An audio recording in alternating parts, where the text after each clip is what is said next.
TitleMatchNetwork.com. Memories of working with Jay Strongbow.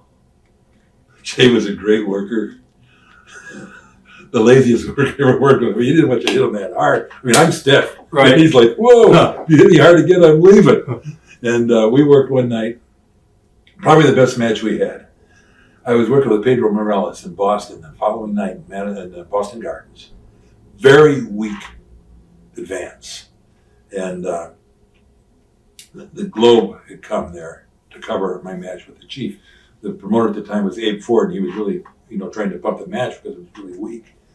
And they wanted me to go out and have about a 10-minute match and beat Jay, so my hand would go up, so I'd be all right in the Boston Gardens.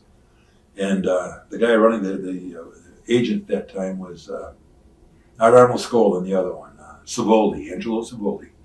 And he says, we want you to go about 10 minutes, go beat him, get your hand up. I said, how's that going to sell tickets? They've got a bad advance. I'm not doing that. He said, that's what Vince wants. I said, I really don't care what Vince wants. We're talking about leverage now. Right. This is what we're going to do. I'm going to go out. Chief is going to be in the far corner, doing his little dance. When I come out, I said, I'm going to act like I'm going to attack him. And then he's going to turn his back right back on me. And as I attacked him, he's going to clothesline me and put me in the sleeper hold. I'm going to fight it. I'm going to fight this sleeper hold. I'm going to fight it. And I'm going to go to sleep. And you're going to raise his hand. He said, I can't do that. You'll kill everything. You're going to raise his hand. And the Chief is going to start dancing with excitement. And when he does, he's going to look back at me. And I'll be laying there like I'm dead. When he starts dancing again, the fans will see me start to crawl behind him. They'll know I'm playing possum. And then, I get chills when I talk about this. This is great. All right. And then so when I did that, the fans went, "Whoa!" And he stopped and looked at a small arena. It was in North Attleboro. And I'm laying still again. He starts dancing again. When he turns this time, I got the foreign object out, and I beat him like a red-headed stepchild. He's got blood all over him. Nice. I left him in the floor bleeding, and the photographer from the newspaper had it there. And the article was the headlines of the sports page, second page, that George Steele lost, but it doesn't pay to beat him. And they had this picture, and they're dead. And then we sold out the Boston Gardens on the write-up because and then we come back to the little arena, and it was packed out too. But that was one of the good matches. Then we did nothing. Did you like working that territory early on? Oh yeah, I mean, why wouldn't you? Exactly. Who did you travel with back then? Back then, things were a lot different. I traveled with Tanaka very often. Charlie was a little bit of a wacko, but he was a good guy. Later on, with drugs and so on becoming the business, I traveled by myself. Right. Because I was a school teacher and coach. I just couldn't afford to take a chance of getting busted with somebody having something even in their bag and being guilty by association. Screw it. When you went to the WWF the first time, did it come out to the media that you were a teacher part-time at all?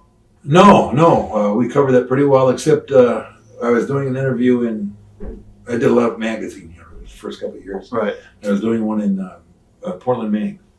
And after the interview, the promoter was really excited that I'd played football at Michigan State and that I was, a coach. And he slipped it out, and it went there, and it just spread like this here.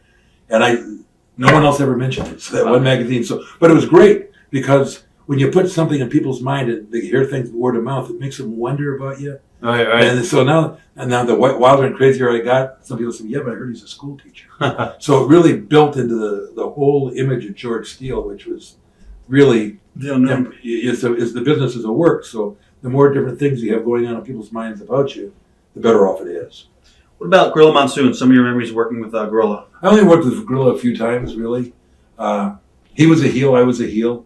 Later on, he turned, after we become part of the partnership in the WWF, he became a bit of a babyface. I think I worked with him 3 times. I traveled with him a lot. Right. To actually get in the ring with him. He was a good athlete. He was a big old, looked like a tub slob type thing, but he wasn't. He was a stud athlete. He could go. Oh, yeah.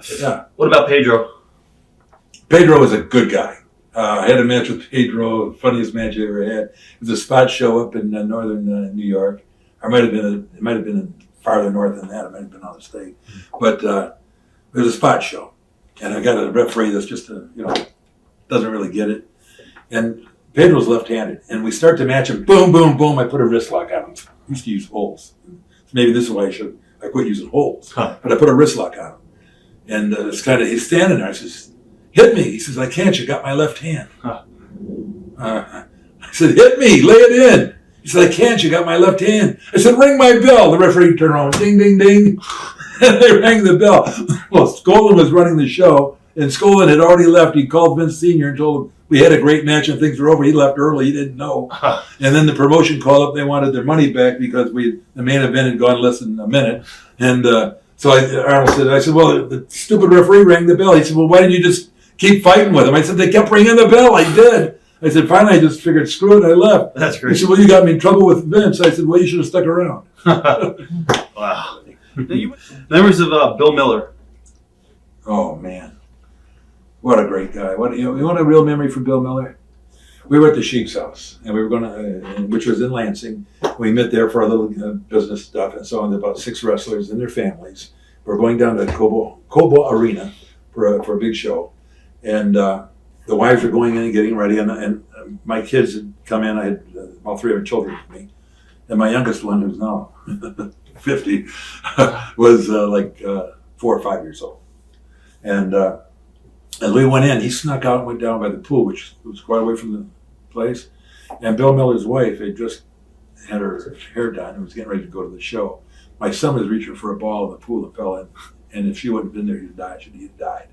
And she dove in with her hair and the whole thing and saved my son's life. That was our beginning. Right. That was our beginning. Wow. From then, I thought Bill Miller was one of the toughest, best, most loyal people I ever met in the business. I loved him to pieces.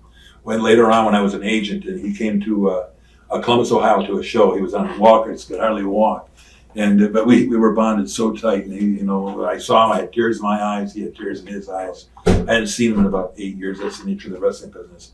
But what a gentleman! What a stud! What a tough guy! What about Ivan Putski? What are your memories of working with Ivan?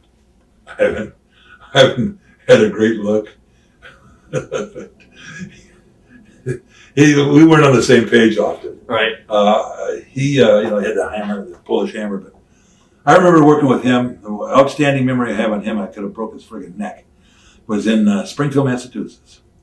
And I'm on the apron, and I'm selling, and he's really laying him in on me. I'm selling. I look up, and I'm still laying in on me, but he's sitting on the far corner on top of the turnbuckle laughing like heck. And there's a little old lady with an umbrella just beating me to death. Huh. And I'm selling it because I think it's him. I'm not looking, I'm selling it. And she's hit me so hard it's bringing blood out. Oh. And I think, God, we take care of each other, don't we, in this business? But that's my biggest memory. What about Stan Stasiak? I wasn't around Stan that much. He was there more in the wintertime when he won the belt. I was there right afterwards. He was a great guy, just a real great guy, ribs and stuff like that. A lot of fun. Just a real solid, great guy. TitleMatchNetwork.com